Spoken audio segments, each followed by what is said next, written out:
لبيك اللهم لبيك لبيك. Hello, Assalamualaikum. Okay, welcome to my vlog. Okay, so ni kita orang dah nak bergerak berlepas lah daripada KLIA 2. Kita orang pakai Asha lah flight ni. So ni taklimat, dan sebelum taklimat sebelum umrah lah. So saya pergi umrah ni dengan ayah saya berdua. So subscribe package daripada Ali Kelas. Okay, so sekarang nak bergerak naik flight lah. Flight ni hari tu dalam pukul 12 bergerak daripada Malaysia. And the flight lebih kurang 8 jam, 8 ke 9 jam lah, tak ada transit. So ni saya dalam flight di Asia lah, ASX. So agak sempit sikit, biasalah saya di Malaysia. Dan aku 9 jam kita sampai Jeddah. Dan beli singkat. Memang dia boleh je buat roaming, tapi data singkat lah, sebab singkat dia unlimited data. So nak upload story ke apa, tak adalah risau data habis. So ni kita naik bas daripada Jeddah menuju ke Badridah dalam 6 jam juga perjalanan.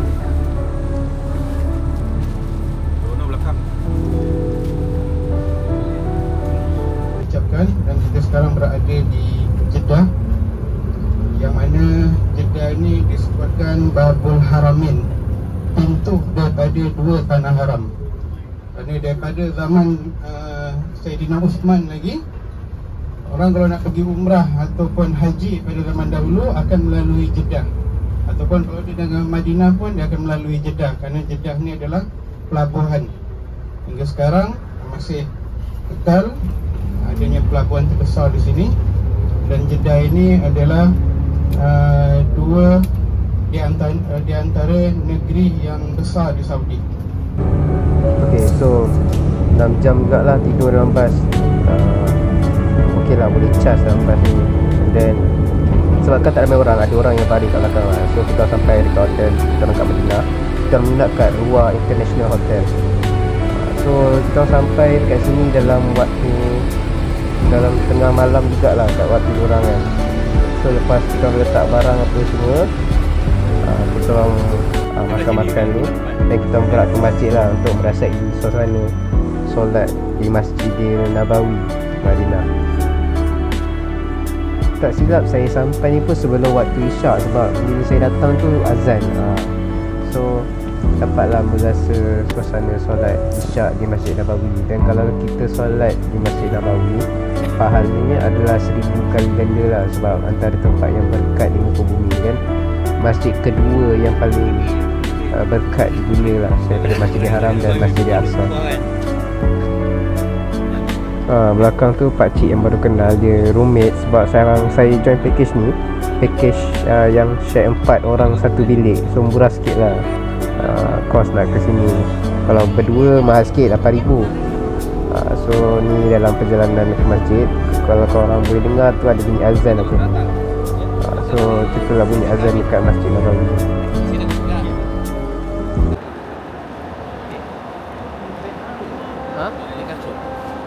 Kasut dalam lah. Dalam. Ini tak hilang, ada rack dia, ingat rack dia.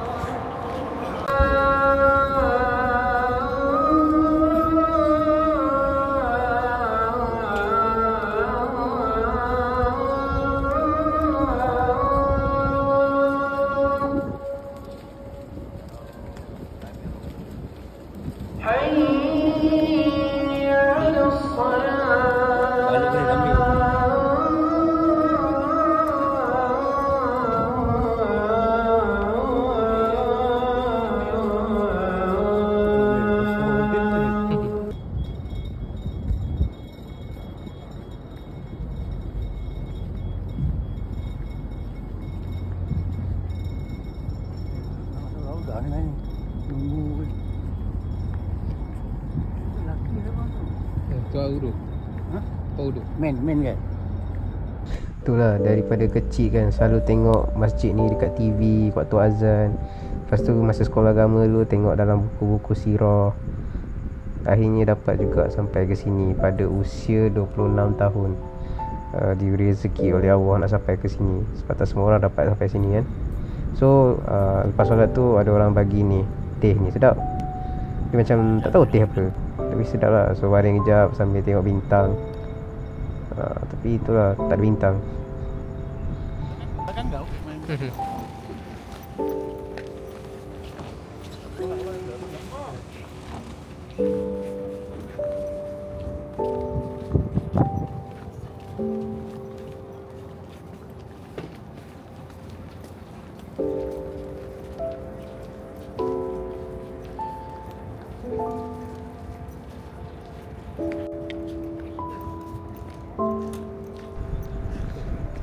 So kat luar pun ada orang solat juga. So saya rasa ni makto subuh lah, dia bukan isyak, sorry. So tadi tu azan subuh. Sebab bila kita orang balik ni, kita orang akan sarapan pagi selepas ni. So ni sarapan pagi kita orang. So lepas solat je kita orang sarapan pagi lah. So makanan dekat Madinah ni, hotel ni okey. Boleh lah, taklah teruk sangat. So sedap lah, boleh telan. So tak silap makan first mi hong goreng. Ni dekat hotel lah. So bila hotel, makanan dah disediakan oleh pihak organisasi umrah. So jimat sikit lah sebab makanan kat Arab ni mahal sikit daripada Malaysia. Arab pun tarik lah Abah masuk dalam kedai. Sebab kita orang nak cari, macam Abah ni dah jadi personal shopper lah. Ada orang kirim perfume, so belilah perfume kat kedai ni. So macam biasalah, kena racun lagi lah abang, salesman ni racun macam-macam lah. Lepas tu puji-puji, Malaysia boleh, Malaysia boleh. Semua boleh, semua handsome. Kau nak duit kita orang, semua boleh. Masya Allah. Jangan lagi sini insyaAllah. Masya Allah. Ya. Assalamualaikum. Saya suka Malaysia. Ya. Handsome Malaysia, handsome. Assalamualaikum. Kalian tahu tak, dekat Madinah ni, kalau korang berbelanja, setiap perbelanjaan korang, benda-benda yang baik lah dekat Madinah ni adalah dikira ibadah dan dapat pahala. Sebab membantu ekonomi Madinah. Dan ada hadis Nabi pasal benda tu. So korang belilah benda-benda macam baju ke apa yang bantu menaikkan ekonomi penduduk Madinah yang tenang ni, supaya dapat pahala lah. So tak ada beri kosong-kosong lah. Tapi janganlah boros habiskan semua duit. So macam aku pun belilah sikit-sikit dulu. Sebab lepas ni kita nak pergi ke Mekah kan. So ada banyak agak nak pakai duit. So kena kawal nafsu lah. So perjalanan kita orang Madinah first, baru ke Mekah.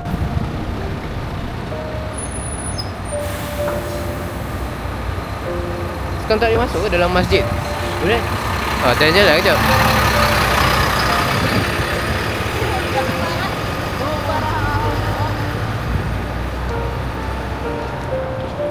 So sekarang dah pergi ke Masjid Nabawi waktu pagi. Tengok payung dah kembang.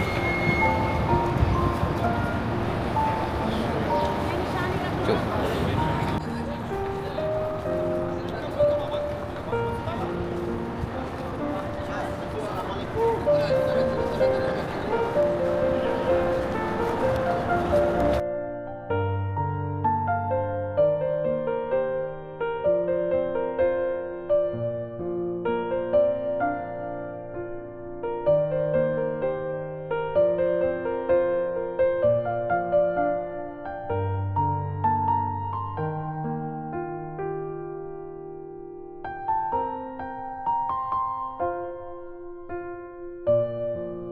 So kat depan ni best, ada burung merpati banyak, jinak-jinak. Tapi korang jangan bagi makan tau, sebab Mutawih dah beritahu kalau korang bagi makan kena tangkap dengan polis kat sini. Denda 1,000 riyal, sama dengan 1,000 lebih lah. Bayangkan, sebab bagi makan merpati je korang kena denda 1,000 lebih. So jangan cik pasal. So tenang je kan Madinah ni. So better kita tanamkanlah cita-cita kita untuk menjadi penduduk Madinah, supaya dapat hidup dalam keadaan tenang macam ni. Kadang jealous lah tengok macam diorang ni relax je, macam tak payah pergi kerja, pergi masjid pulang-alik kan tiap pagi. Macam diorang tak tahu apa diorang kerja kan. So kadang-kadang tanya, kalau penyapu sampah, ada kawan tanya berapa gaji dia sebulan, diorang kata 400 riyal je. So selebihnya mengharapkan duit sedekah daripada orang-orang yang datang ke sini, ke masjid ni. So and fun fact juga, kota Madinah ni adalah kota yang terelak daripada fitnah Dajjal pada akhir zaman. So hanya orang-orang yang beriman je akan stay dalam kota ni. So Dajjal akan hentakkan kaki dia, menyebabkan gempa bumi sebanyak 3 kali. So dalam 3 kali tu, setiap kali gempa tu akan keluarlah orang-orang munafik dan fasik dalam kota Madinah ni. So yang tinggal hanya betul-betul iman yang strong je. And another fun fact, payung-payung yang kotak kembang ni, bel elektrik dia dibayar oleh Sultan Brunei tau. Sultan Brunei. So no one, mahal lah bel elektrik ni. Tak ingat berapa Ustaz ada cakap. So no wonder lah Brunei tu antara negara yang berkat lah. Minyak dia tak pernah habis walaupun negara kecil je.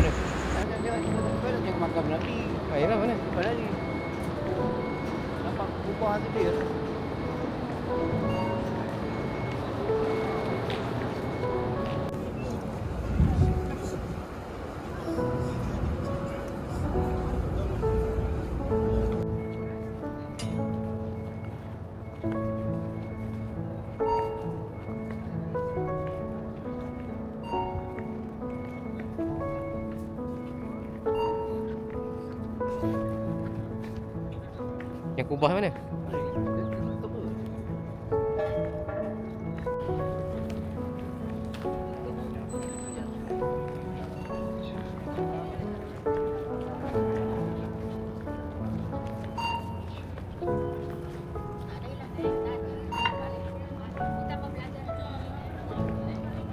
Ni masuk meh 3 pintu ni. Ni Ki Abdul Aziz Gate.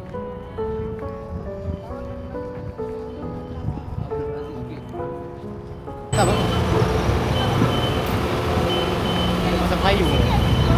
Semua ni tak ada. Oh, payung ni tak ada semua ni. Payung ni semua tak ada. Tak ada.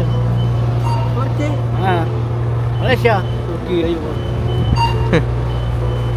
Betul. Okey. Buang dia nak pusing tu. Ha? Dia nak pusing tu. Kita nak pusing gitu lah.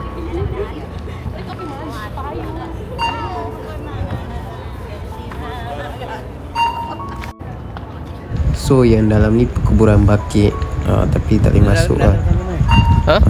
Susah sikit. Macam tu kan?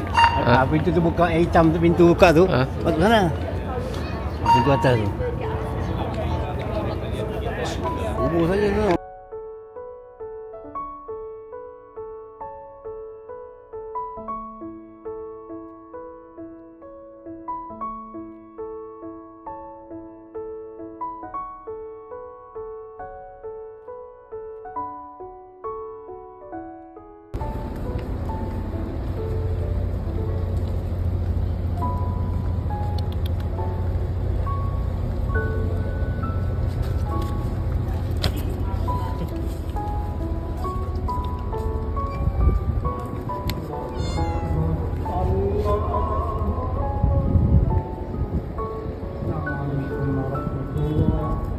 Yang mana Masjid Quba ini adalah masjid yang pertama dibina oleh Rasulullah sallallahu alaihi wasallam.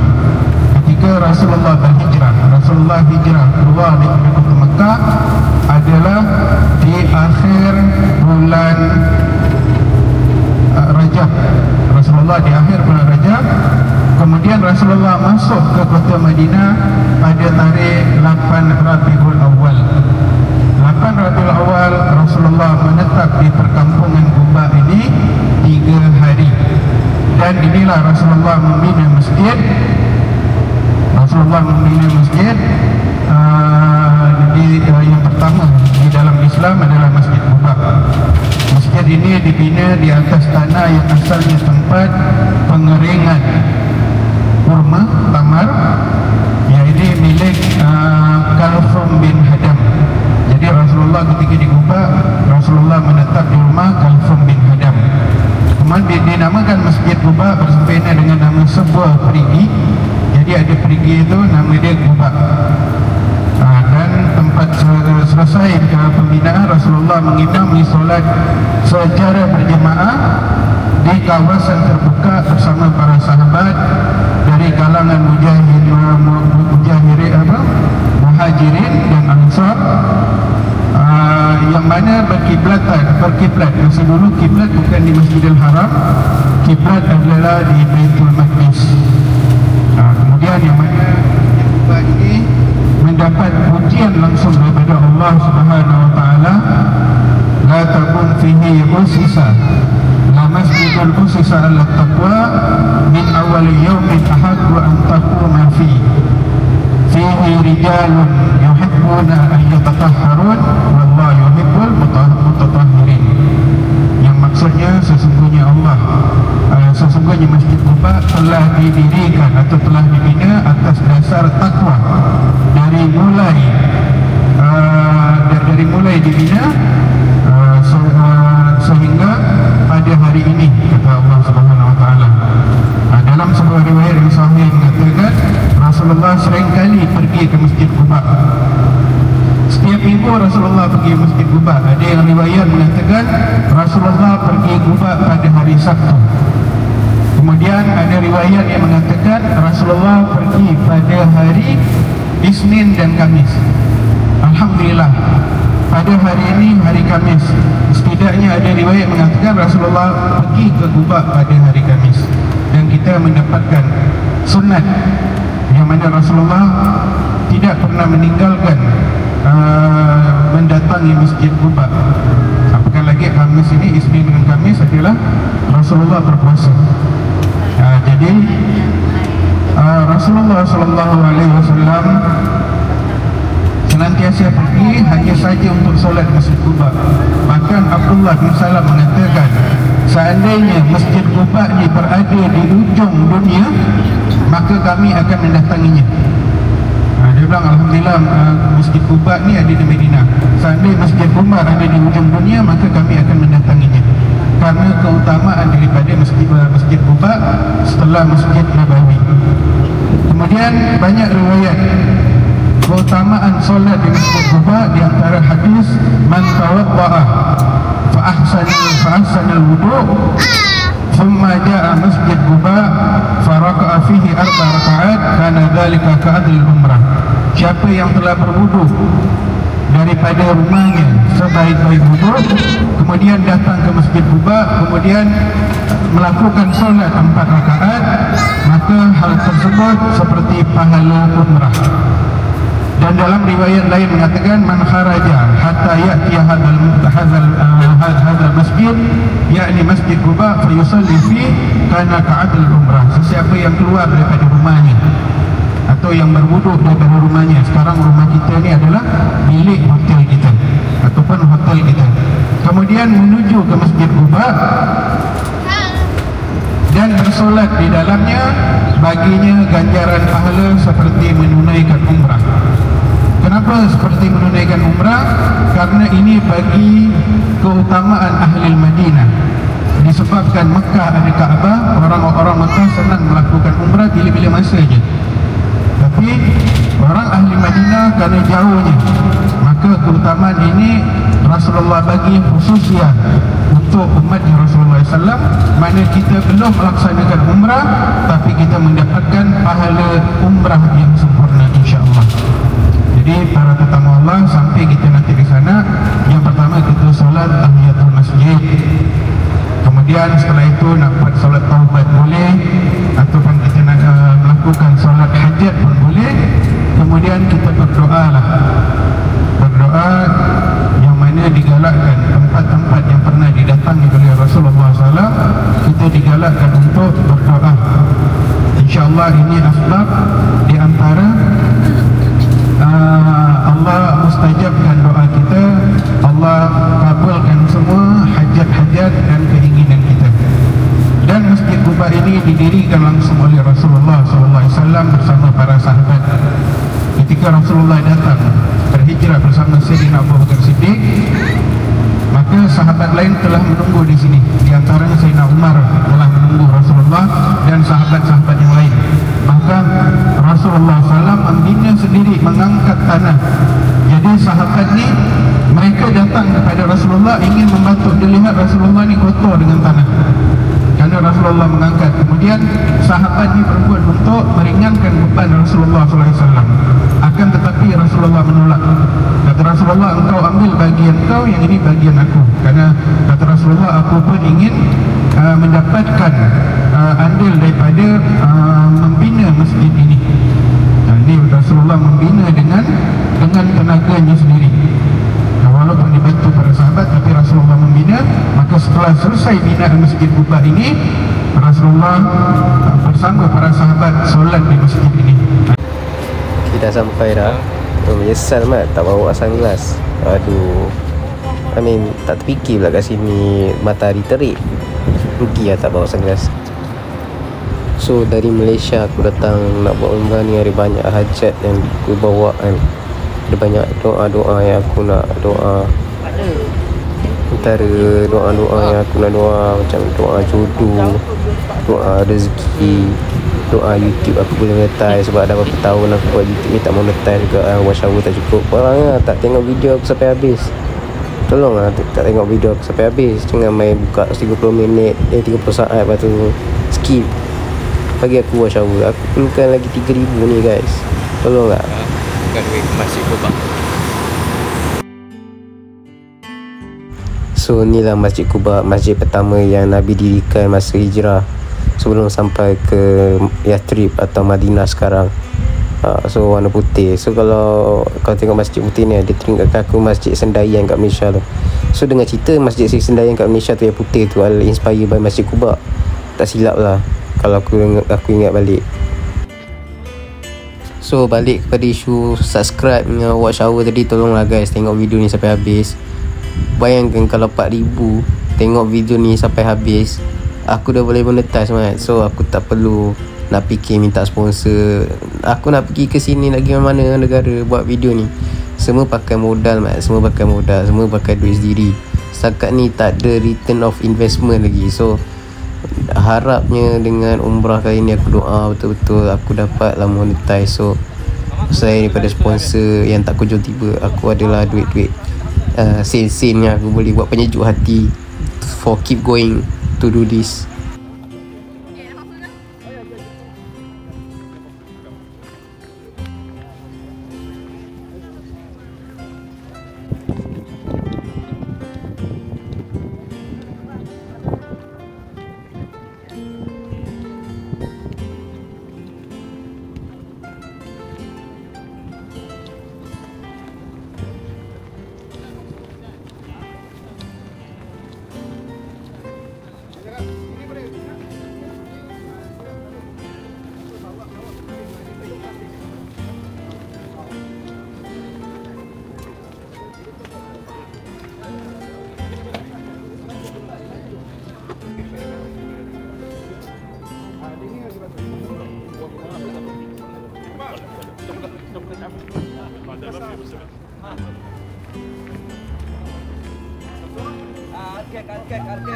Arkek sandal box, selip box, arkek silver box.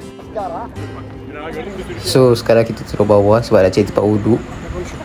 Tempat wuduk dekat bawah. Sebab yelah dah batal wuduk kan, tahulah sebab apa kan. And after wuduk kita dah siap-siap nak masuk, nak solat kat dalam. Buatlah solat apa-apa, sunat tahiyatul masjid ke, solat sunat hajat ke, solat taubat ke, untuk mendapatkan pahala umrah tu. Sebab kita belum tahu umrah kita akan mabrur ke atau jadi ke, atau halangan kita kata jalan kan. At least kita dah ada satu pahala umrah yang sempurna.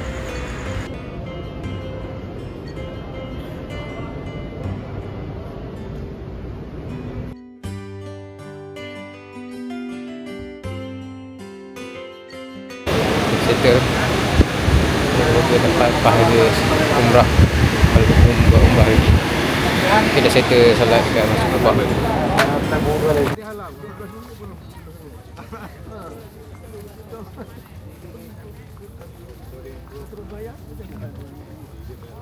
Tadi dia nak bersihkan masjid. Itu yang dia halau-halau kita tu. Yang dia halau ni depan tu dia nak bersihkan. Okey jam.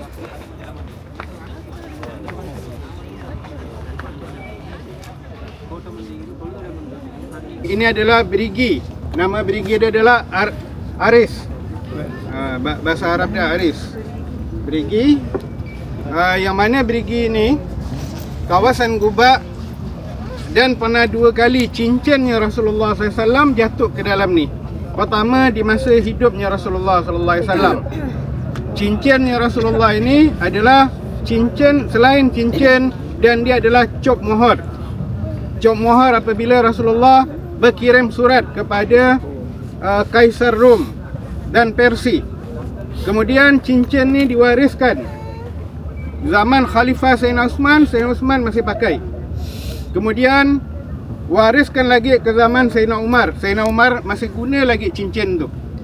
Kemudian yang terakhir adalah Sayyidina Uthman. Semasa Sayyidina Uthman duduk di berigi ni, tiba cincin tu jatuh. Terjatuh daripada tangan Sayyidina Uthman. Kemudian para sahabat mencari cincin itu selama 3 hari 3 malam, sehingga dikeringkan air ni. Air berigi ni dikeringkan, tapi tak dijumpai. Sehinggalah sekarang cincin tu tak dijumpai. Kemudian ulama mengatakan, yang pertama, telah berakhir pemerintahan khilafahnya Rasulullah SAW, akan berakhir. Maknanya betul lah, selepas hilangnya cincin tersebut, adanya fitnah-fitnah. Fitnah yang pertama, terbunuhnya Sayyidina Uthman. Sayyidina Uthman syahid, dibunuh. Mana khalifah Rasulullah ni dah nak habis dah. Kemudian terbunuhnya Sayyidina Ali pun terbunuh. Maka kata Rasulullah, khilafah aku ni hanya 30 tahun sahaja. Maka dijumlahkan, kata Rasulullah, khalifah ni hanya 30 tahun. Selepas itu dia udah macam kerajaan. Mana udah bukan sistem khalifaan lagi. Jadi dikira daripada ulama, daripada Rasulullah memimpin, sehinggalah yang berakhir Sayyidina Hasan, anak Sayyidina Ali, maka sempurnalah 30 tahun. Itulah kepemimpinan Islam khalifah. Selebih itu bukan. Dan yang kedua, hikmah yang dapat kita ambil daripada jatuhnya cincin. Cincin yang Rasulullah bukan setakat perhiasan sahaja, tapi cincin yang Rasulullah adalah amanah dan bukti kepemimpinan Rasulullah SAW. Mana apabila itu hilang, berakhirlah. Yang kedua, cincin ini adalah perhiasan ataupun pinjaman daripada Allah SWT, yang mana nikmat yang kita ada sekarang ini adalah pinjaman daripada Allah. Bila-bila Allah boleh ambil. Bahkan Allah berkehendak siapa yang dia kehendaki untuk memimpin, ataupun Allah boleh kehendaki menanggalkan kepemimpinan dia. Itu hikmah. Apa yang ada pada diri kita semua pinjaman daripada Allah Subhanahu Wa Taala. Itulah hikmahnya yang sampai sekarang orang masih mencari. Bayangkan kalau cincin tu masih ada, berapa banyak raja-raja dia akan nakkan cincin tu. Sedangkan sekarang cincin Nabi Sulaiman pun dia orang rebut, ya kan? Sehingga sekarang Masjidil Aqsa tu pun dia orang korek bawah tu, dengan harapan dapat harta Nabi Sulaiman di bawah tu.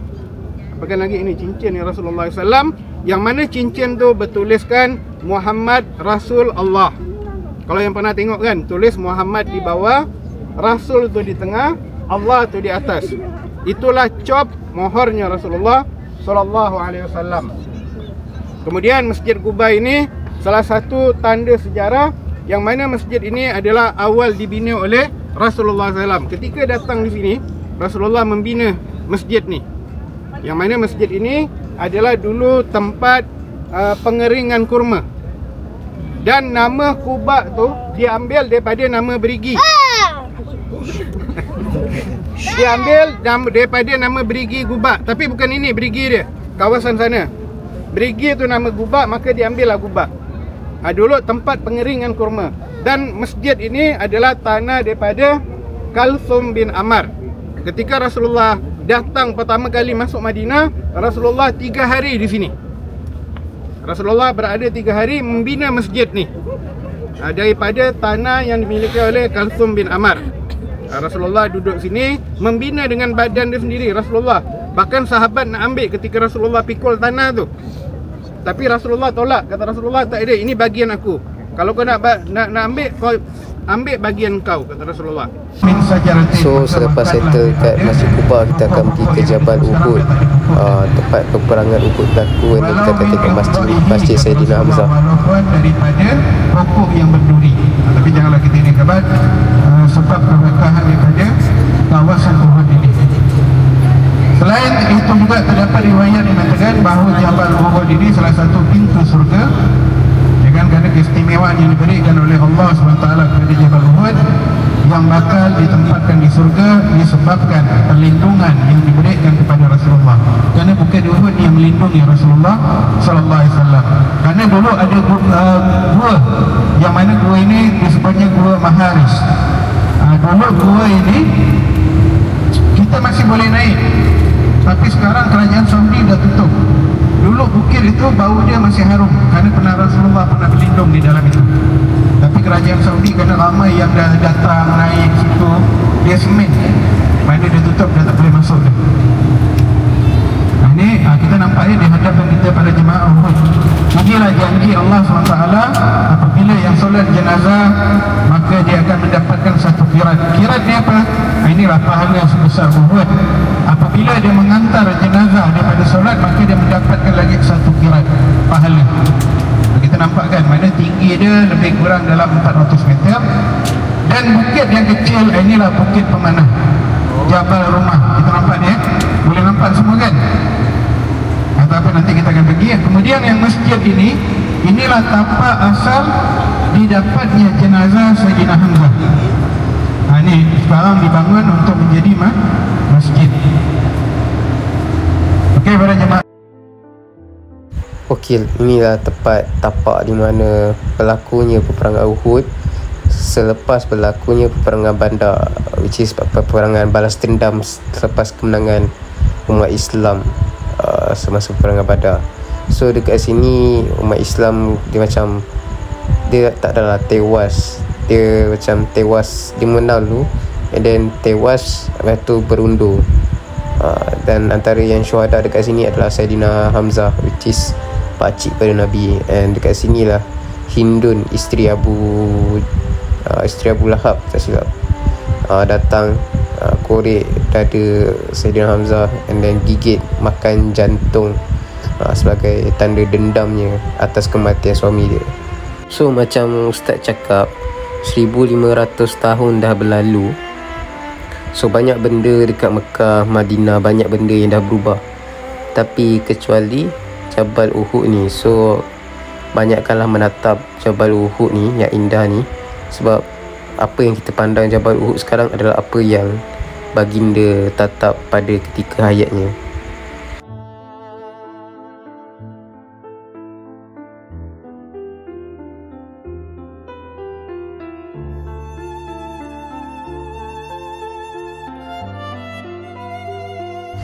Yang depan ni pula adalah tempat di mana jenazah Sayyidina Hamzah dijumpai pada tahun 1980 lebih lah.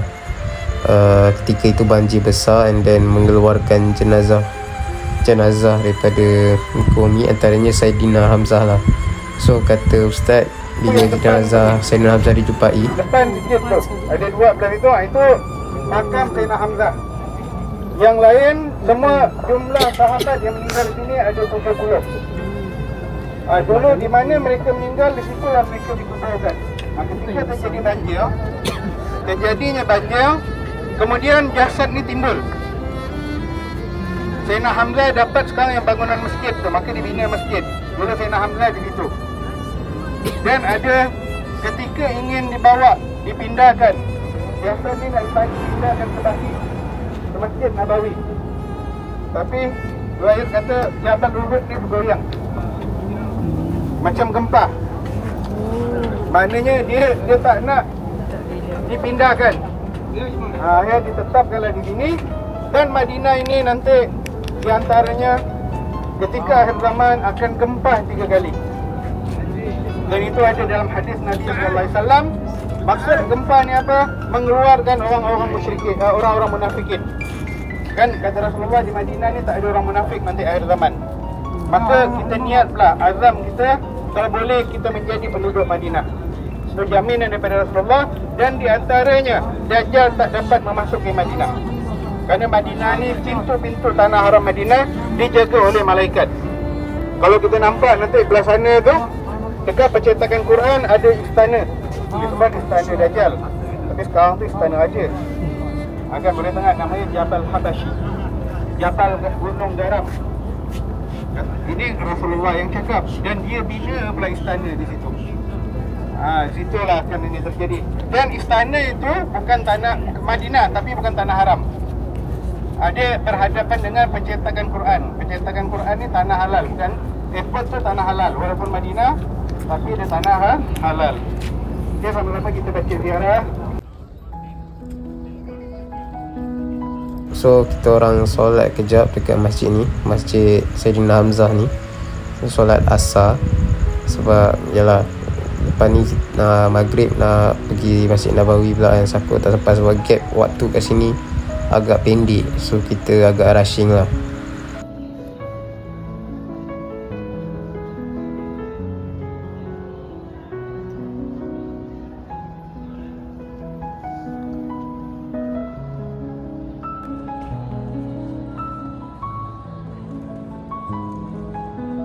Aku tak tahu kenapa kucing dekat sekitar kawasan Jabal Uhud, dekat Masjid Sayyidina Hamzah ni semua macam kurus, tak bermaya. Diorang tak makan ke? Tak tahu lah kenapa. Tapi tengok macam ada orang bagi makan. Dia macam macam tak bermaya je. Tak tahu kenapa kucing-kucing kat sini macam ni. So sebagai pendaki tak sah lah kau nampak bukit tak ada daki kan. Tapi tu lah masa suntuk kan. Tapi kita orang cuba juga minta izin ustaz nak hiking tak. So kita orang hiking lah Bukit Memanah ni. Okay, so ni Jabal Rumah, which is Bukit Memanah. Pada masa perang Uhud ni, pemanah-pemanah yang power diletakkan di atas ni untuk memanah. So pada awal fasa pertama peperangan Uhud, umat Islam menang sebabkan yalah pemanah-pemanah yang power atas bukit ni kan. Tapi disebabkan ketamakan tentera-tentera Islam yang fasik, so diorang turun bawah walaupun Nabi dah warning jangan ambil harta-harta rampasan perang tu kalau ada. Jangan turun daripada gunung Bukit Manah ni selagi tak dapat arahan. Tapi diorang turun juga. So bila Khalid nampak sebahagian daripada pemanah-pemanah tu dah turun daripada bukit tu sebab ingat dah menang kan. So Khalid mula atur balik perancangan, jangan undur. Dia kata kat tentera dia serang balik. So umat Islam hampir kalah. So tentera Nabi berundur hinggalah ke Jabal Uhud, cuba bertahan. So diorang ingatkan diorang dah berjaya kalahkan Nabi. Tapi ialah after strategy and strategy, and then umat Islam berjaya bertahan lah. So dia tak lah tengok dia pun macam busuk.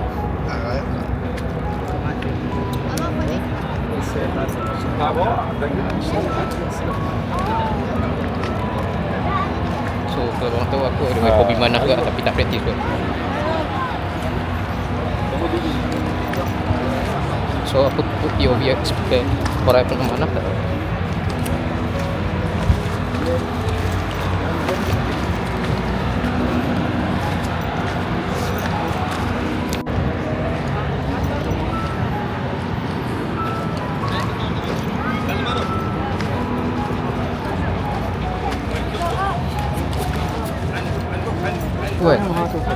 Kalau buat aktiviti hiking mesti aku malas. In term of gears, contoh kasut. Sebenarnya kasut aku longgar, sakit. Now slipper ni macam menyakitkan aku. Tu aku buat aktiviti hiking.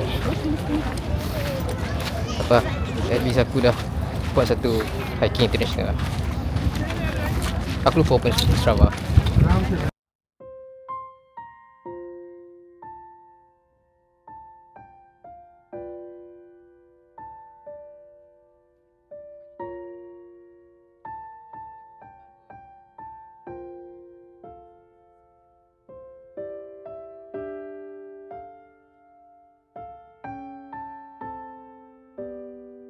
So masa ni aku komplain kat Abah ni waktu maghrib nak ke Isyak. Aku komplain kat Abah, bayar mahal-mahal, habis beribu-ribu datang sini solat, asyik solat luar je, bila nak rasa solat kat dalam. So Abah pun bawa lah aku masuk kat dalam, solat kat dalam. Sebab reason wise tak nak solat kat dalam sebab nanti contohlah kalau masuk waktu maghrib kan, orang akan stay kat dalam tu untuk tunggu ke Isyak. So kalau nak pergi makan ke apa macam susah lah sebab orang kat dalam tu stay kan, tak nak keluar kan. So dia macam sesak lah. So itu antara reason wise. Tapi kita orang paksakan diri kat masuk sebab nak rasa suasana macam mana, look and feel Masjid Nabawi dalam bahagian dalam, interior dia kan. Inilah look and feel Masjid Nabawi dekat dalam. Yang selalu kita tengok dulu masa kecil-kecil azan kan, ada bumbung kat atas tu bergerak waktu azan kan, kalau pagi dan dia tertutup. Tu Masjid Nabawi lah tu.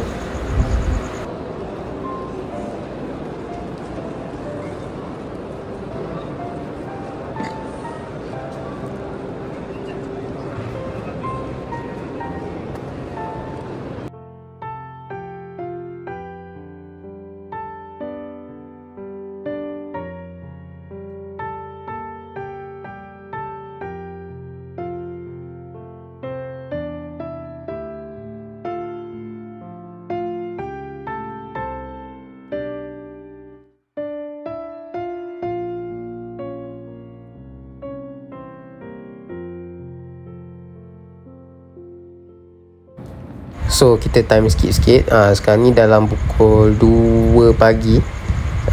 Nak pergi ke Raudah sebab kita orang booking slot Raudah pukul 3.40 pagi. Tapi kena ada kat situ sejam awal untuk beratur, scan QR sebab memang sangat ramai.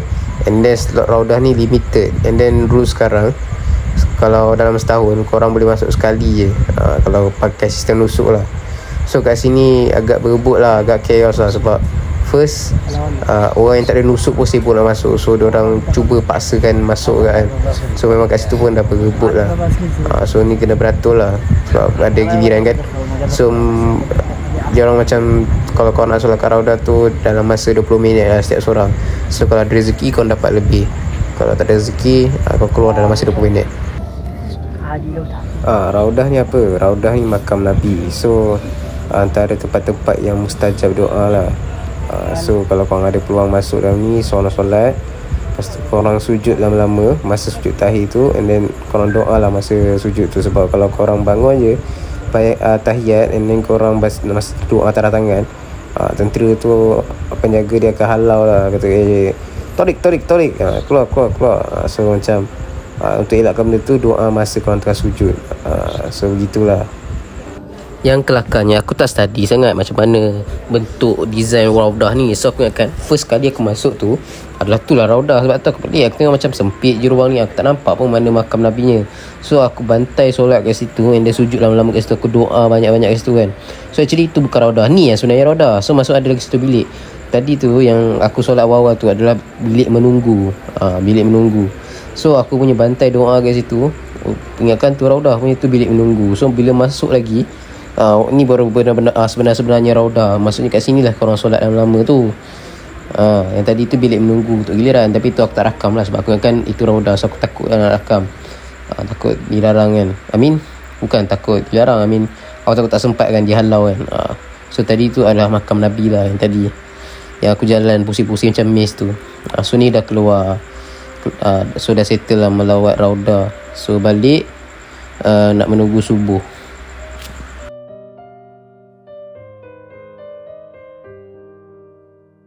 So ni hari ketiga. Semalam hari kedua, kira tu ziarah luar. Sekarang ni kita ziarah dalam Masjid Madinah, sekitar Masjid Nabawi. So kita tengok apa yang kita sirah yang kita boleh belajar di sekitar Masjid Nabawi ni.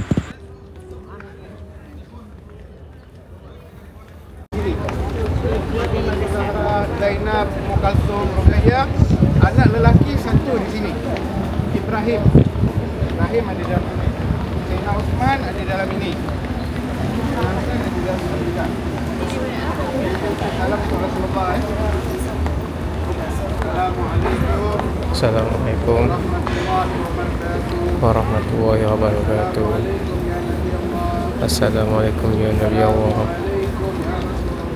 Assalamualaikum ya Rasulullah. Assalamualaikum. 11 Rabiul Awal. Kemudian Nabi solat di kawasan yang orang dinamakan Masjid Jumat. Itulah tempat pertama Nabi solat Jumat. Dulu tanah lapang. Dia tanah lapang, bukan ini. Tapi sekarang dijadikan masjid. Kemudian Rasulullah datang di sini. Datang di kawasan ini. Kenapa Rasulullah memilih tempat ini? Karena tempat inilah Rasulullah masa kecil dia berada di sini. Bagaimana pula Rasulullah masa kecil berada di sini?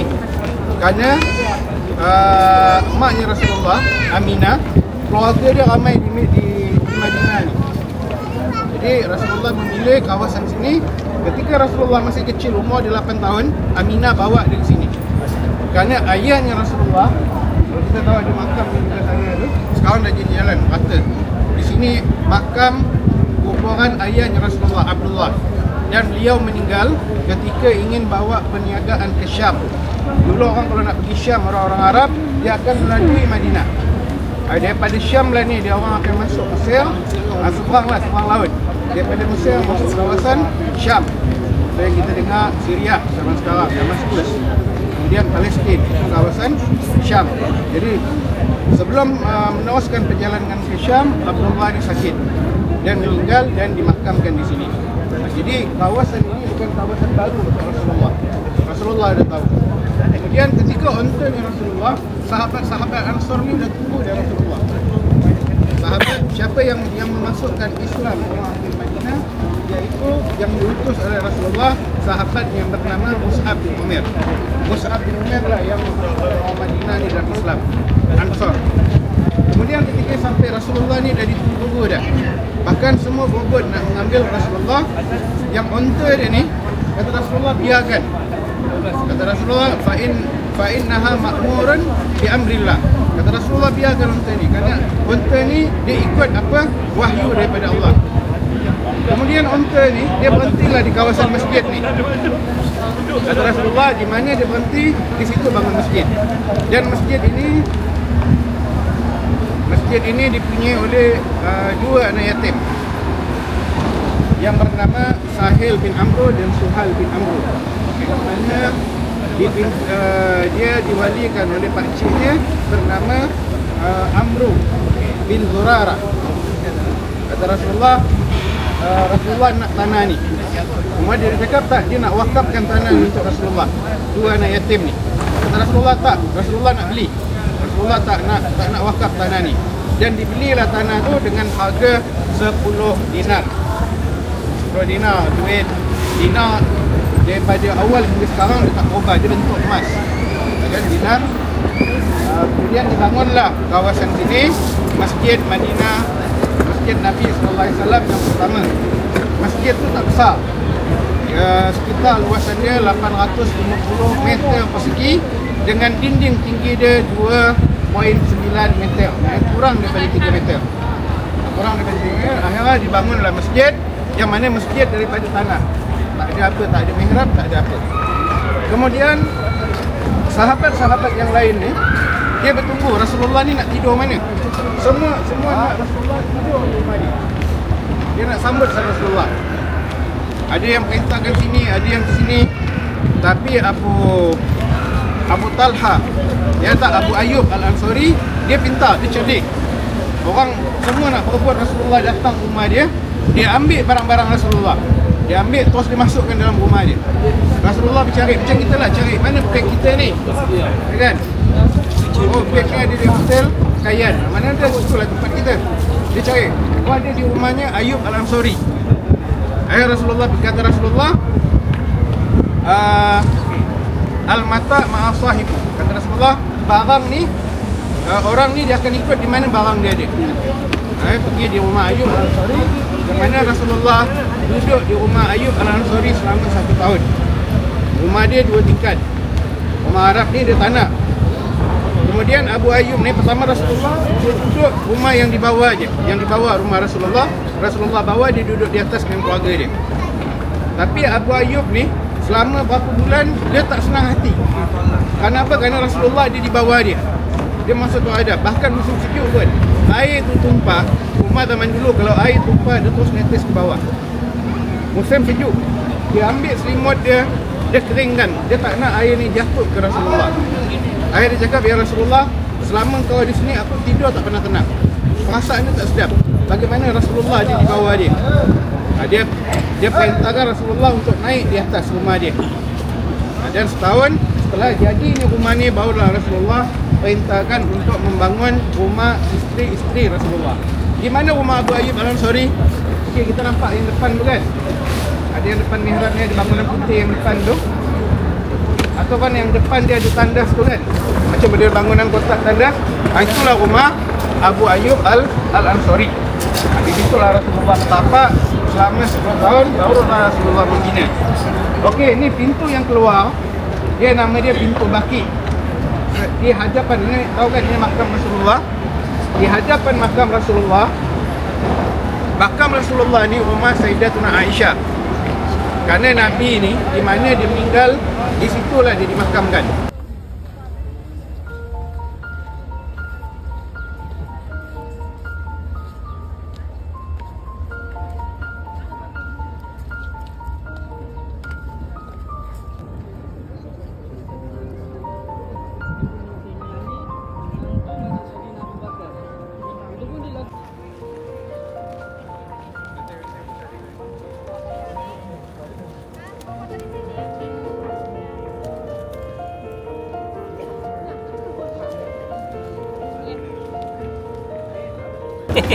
Inilah dipanggil Masjid Ghamamah yang bermaksud awan.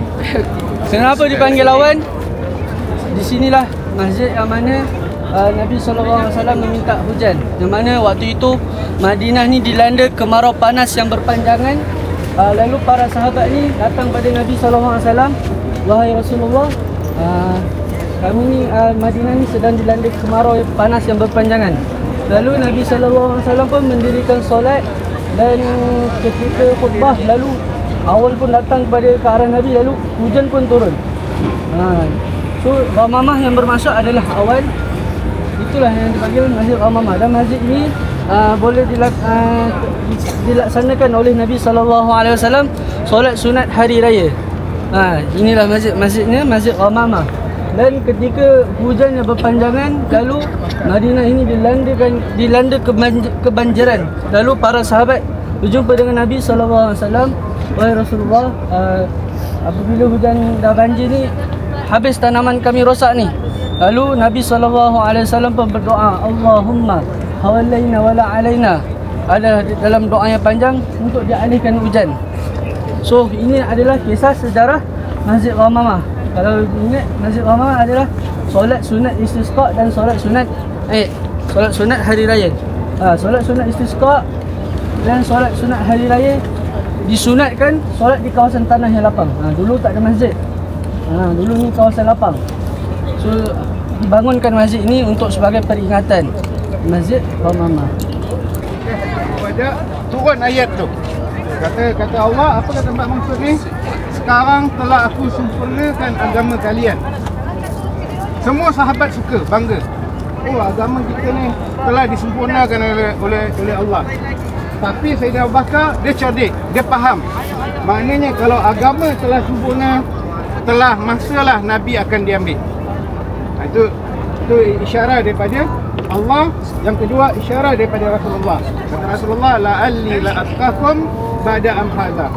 Kata Rasulullah, mungkin kita tak jumpa lagi dah. Inilah tahun terakhir kita. Akhirnya mula sakit Rasulullah pada tahun 11 Rajab. Kan? Muharram, bulan Rajab tu Rasulullah dah mulai nak sakit ya Rasulullah. Sakit, kemudian larut-larutlah sakit ya Rasulullah ni, demam dengan badan yang panas. Sampai Siti Aisyah ni, dia bilang, aku tak pernah melihat orang sakit seperti Rasulullah ni sakit.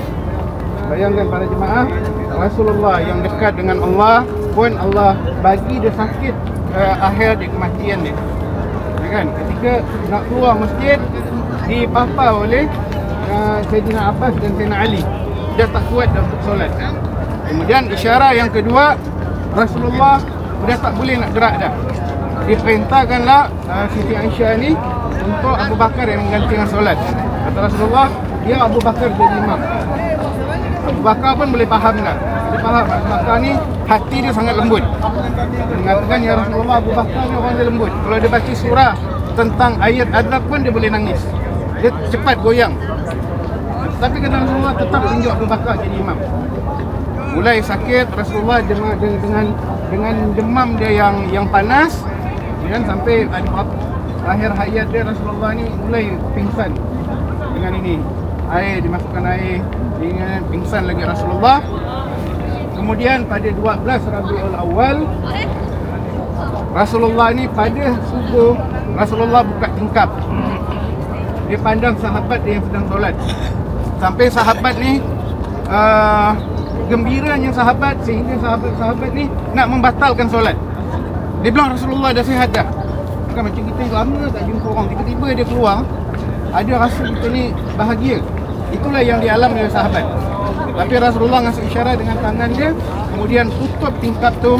Itulah terakhir Rasulullah melihat sahabatnya, dia melihat umatnya. Dan Rasulullah tetap ingat kepada kita. Ketika malaikat maut datang kepada Rasulullah, Rasulullah tanya kepada malaikat maut. Dia bilang, ya Israfil, kita zairan am wabiban. Tanya kata Rasulullah, kau ni nak datang dia Rasulullah atau nak cabut ni? Kata Rasulullah. Tapi kalau kita malaikat maut, dia tak ada pasti itu, terus cabut je. Dan ini kerana Rasulullah ni istimewa. Kemudian kata malaikat maut ni, jitu zairan wa qabidan in syi'ta ya Rasulullah. Dia bilang, aku ni datang nak ziarah dengan kau dan nak cabut nyawa kau juga kalau kau nak. Mana lembutnya malaikat maut tu kan. Kalau kau nak pun aku. Tapi kalau kau tak nak sekarang tak ada. Kira-kira. Akhirnya Rasulullah bimbang. Bukan takut mati, tak. Kata Rasulullah, mana Jibril? Dia bilang tunggu sehingga datang Jibril. Kemudian datang Jibril. Rasulullah tanya, ma min ummati min ba'di ya Jibril. Bagaimana keadaan umatku setelah aku mati ni? Kata Jibril. Jibril tak dapat menjawab. Datang jumpa Allah. Dan Allah mengatakan, Islam wala sawfa yuhqa fatarqa. Aku akan bagi kepada umat Muhammad ni dan tak membuat dia sedih karena umat ni. Sehingga dia betul-betul redha. Yang saya lupa. Kemudian bisyarah Rasulullah lagi ni. Ada bisyarah Rasulullah yang ditangkap oleh sahabat. Kata Rasulullah, ada hamba ini dia dibagi dua pilihan. Kemudian pilihan pertama dunia, pilihan yang kedua ialah bersama Tuhannya. Dan hamba itu memilih bersama Tuhannya. Sayyidina Abu Bakar dah faham dah. Inilah akhir ni.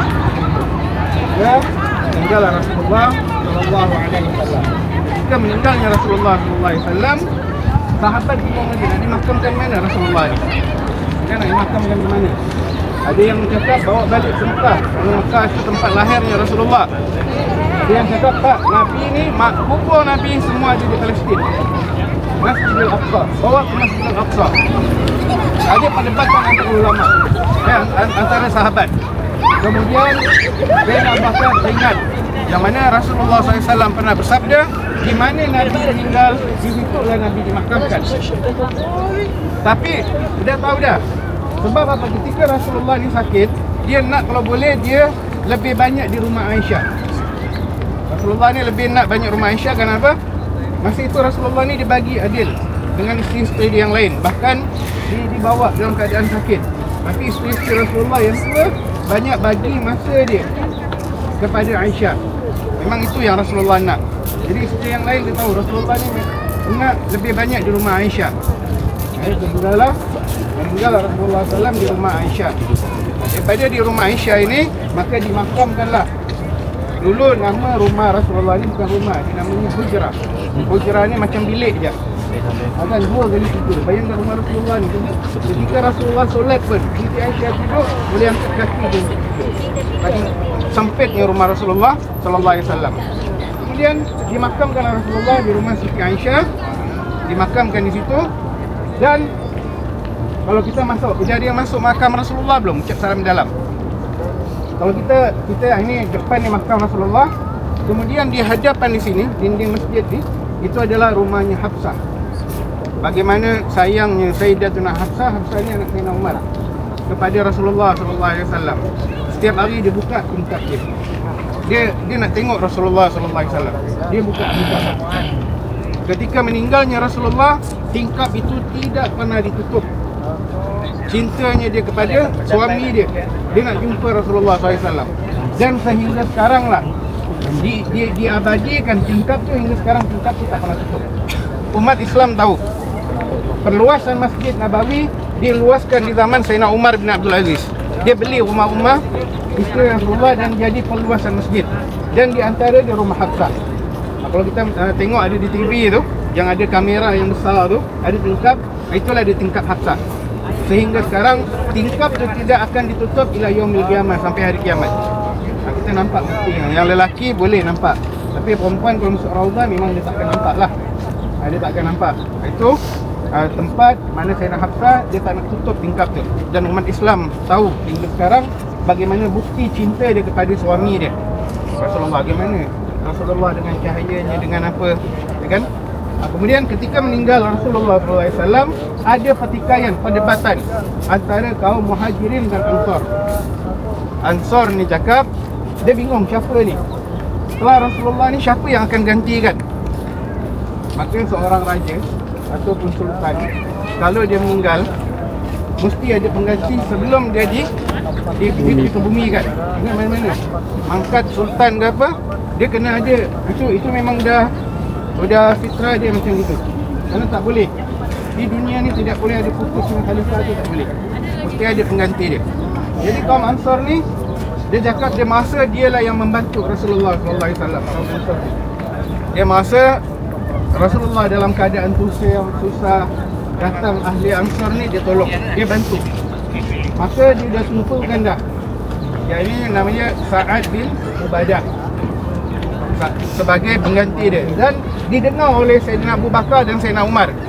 Dia orang berkumpul di khalifah di Sajifah Bani Sa'idah. Arti Sajifah ni adalah atap. Ini dia atap. Dengan tadi tu awan, yang ni atap. Bani Sa'idah yang milik dia adalah suku daripada Bani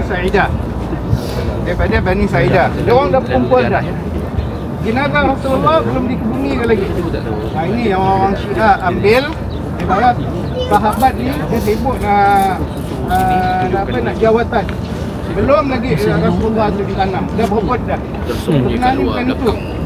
Akhirnya datang Sayyidina Abu Bakar yang mengatakan, Muhajirin pun mengatakan kami lebih berhak. Sebab Rasulullah muhajir. Rasulullah pun daripada golongan kami. Kami lebih berhak untuk menjadi pemimpin. Berebut daripada situ. Datang kepada Sayyidina Umar, Sayyidina Abu Bakar dan Sayyidina Abu Bakar mengatakan, sebagian kaum Ansar tak mengatakan, kalau gitu Ansar ada pemimpin dia sendiri, kaum Muhajirin ada pemimpin dia sendiri. Mana ada dua pemimpin? Dalam Islam tak boleh gitu. Kata Sayyidina Abu Bakar, orang Arab ni dia tidak akan mendengar kecuali pemimpin Arab daripada Quraisy. Arab ni ramai, tapi dia akan dengar. Kalau yang pemimpin dia bukan Quraisy, dia tak akan dengar Arab. Akhirnya Rasulullah Sayyidina Abu Bakar dia mencadangkan beberapa nama. Yang pertama adalah Sayyidina Umar, kemudian yang kedua Abu Ubaidah untuk dijadikan khalifah pada masa itu. Dan yang menguruskan jenazah Rasulullah adalah Sayyidina Ali, Abbas dan keluarga-keluarga. Dia Abu Ubaidah, tapi Sayyidina Abu Bakar atau Sayyidina Umar menolak. Dia bilang engkau lah yang lebih layak menjadi pemimpin, kerana Rasulullah SAW sendiri pun pernah menyatakan tidak ada kalau seandainya Abu Bakar ini boleh menjadikan Rafiq ni peneman, kecuali kata Rasulullah, Rafiq adalah Allah. Kalau seandainya boleh selain daripada itu, maka Abu Bakar yang aku akan ambil daripada Rafiq tu, maknanya pendamping tu. Maksudnya apa? Kalau meninggal Rasulullah, mana pengganti dia Sayyidina Abu Bakar. Dan itu pun sudah dibuktikan dah, bisyarat daripada Rasulullah. Ketika Rasulullah sakit, Abu Bakar jadi imam. Imam itu pemimpin. Jadi itu imam memimpin. Akhirnya dilantiklah, dibaiatlah Sayyidina Abu Bakar di Sajifah Bani Sa'idah. Dan semua setuju. Semua sahabat-sahabat dari kaum Ansar ataupun Muhajirin, mereka bersetuju Sayyidina Abu Bakar menjadi penggantinya Rasulullah sallallahu alaihi wasallam. Maka di zaman Sayyidina Abu Bakar nama dia khalifah. Khalifah itu artinya pengganti. Kemudian setelah di zaman Umar baru dirubah menjadi Amirul Mukminin. Kerana ketika pertama Sayyidina Umar menjadi khalifah, dia berkhutbah dan dia mengatakan ana amirukum, akulah pemimpin kalian. Maka dikenallah dengan gelaran Amirul Mukminin, pemimpin untuk orang-orang mukmin. Okey, ada seorang besar Rasulullah ni boleh dia nak hilangkan. Dia sampai kita tempat tak ada orang sembah bukan Rasulullah. Tapi pemimpin Yahudi, Ka'ab, ada pemimpin Yahudi ni nama dia Ka'ab. Istana dia hingga sekarang masih dikekalkan. Kalau kita lihat kita ada. Terus di Khaybar tu, Khaybar ni tempat-tempat Yahudi yang Rasulullah pernah rebut Khaybar. Itu bangunan dia, rumah-rumah dia daripada zaman Rasulullah sehingga sekarang tapak rumah batu tu ada. Zaman Rasulullah batu dia lain dengan batu sekarang. Itu kalau nak tengok batu daripada 1500 tahun yang lalu masih ada lagi. Ada, dia tak hancurkan. Itu kawasan Yahudi. Tapi sekarang kerajaan Saudi yang mana benda yang sejarah dia nak naikkan. Dia nak naikkan balik. Jadi tempat pelancongan. Kerana fikir ada pelancongan je.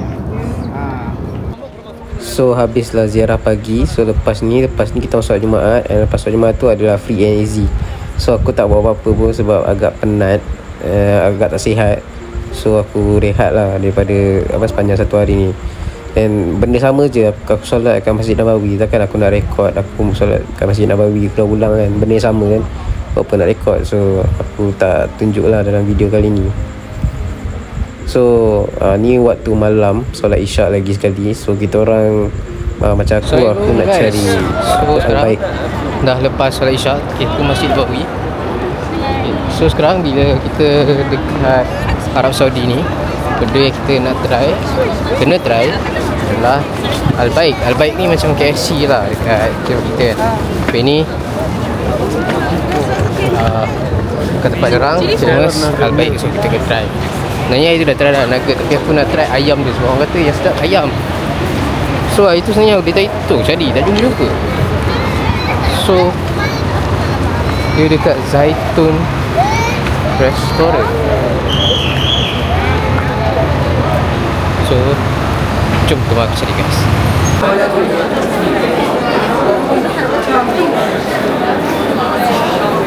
Astaghfirullah.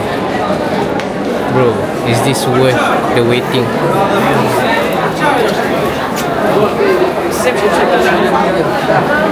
Korang tengok ramai Al-Baik tu kat dalam sana ujung, tak nampak lah ujung. Tak beratur daripada ujung jauh tu sampai ke sini. Sakit juga kat sini. Kalau korang tak ada niat nak bersedekah kan, sakit ke lah. Sebab kat sini dia ada budaya sedekah pun, tips. So just like that. Kalau korang tak boleh independent, korang memerlukan pertolongan, test lah bro. So ni hari terakhir aku nekat. Sebab dah hari terakhir ni aku masih tak nampak lagi payung tu berkembang. Aku nak buat video payung berkembang, tapi itulah so dapat jugalah. Aku tunggu daripada subuh kan sampai ke pagi matahari terbit. Dia target dia dalam pukul 6.30 around 6.30 tu nanti dia akan kembang lah. Macam ni tadi tu video time lapse ni daripada angle tepi, tadi tu daripada angle bawah. Tak macam my expectation lah, tapi yang ni lah wah.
Okay, aku baru je settle ziarah wada.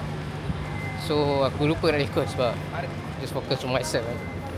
So ziarah wada ni sebolehnya kalau boleh buat dalam Raudah, tapi kalau tak dapat masuk dekat mana-mana Masjid Madinah, tapi lebih afdal dekat sambil menatap kubah hijau yang makam baginda lah. So tadi aku baru balik daripada tu, aku lupa. Betul aku lupa nak record pun. So aku just patah balik and then tunjuk korang kat mana. And then apa korang kena buat, digalakkan masa buat ziarah wada tu, solat sunat perpisahan tu, solat sunat wada. Lepas tu dah habis tu, sambil menatap kubah hijau tu, bagi salam kat Rasul. Lepas tu doa, terimalah umrah kita. And then moga ini bukan umrah yang terakhir. Doa akan dapat jumpa lagi di umrah yang akan datang. And then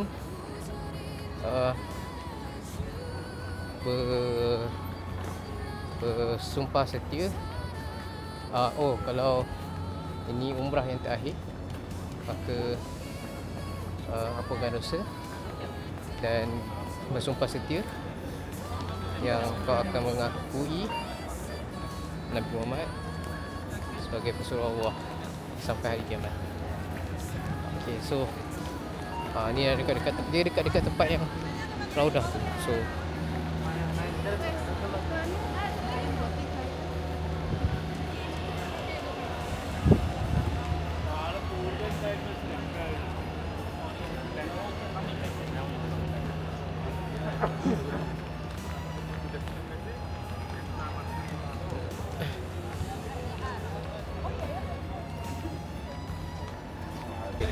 yang kubah hijau tu. So sambil korang menatap kubah hijau tu, korang doa lah apa yang cakap tadi. Itu tempat nak masuk Raudah, ada orang beratur tu. Okay, so tu je yang aku nak tunjukkan korang kali ni. So by the time korang dah sampai sini, which is vlog ni akan berakhir, sebab sekarang dah last day dekat Madinah dan sekarang aku on the way ke Mekah nak niat ihram, nak pakai ihram, dan lepas ni vlog akan bersama mungkin part 2, mungkin part 3 ke Mekah. So see you guys in the next video. Bye.